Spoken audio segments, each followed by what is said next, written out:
السلام علیکم ورحمۃ اللہ وبرکاتہ۔ ایک بادشاہ نے ایک قیدی کو قتل کی سزا سنا دی۔ سپاہی اسے قتل گاہ کی طرف لے جانے لگے تو وہ شخص غصے میں آ کر بادشاہ کو برا بھلا کہنے لگا۔ بادشاہ نے جب دیکھا کہ وہ شخص کچھ بول رہا ہے تو اس نے وزیر سے پوچھا کہ یہ شخص کیا کہہ رہا ہے۔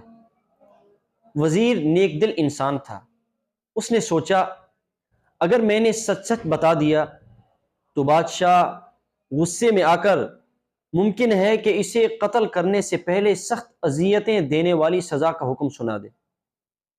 اس لیے وزیر نے جواب دیا کہ یہ شخص کہہ رہا ہے کہ اللہ تعالیٰ ایسے لوگوں کو پسند کرتے ہیں جو غصے کو ضبط کر لیتے ہیں اور لوگوں کے ساتھ بھلائی کرتے ہیں۔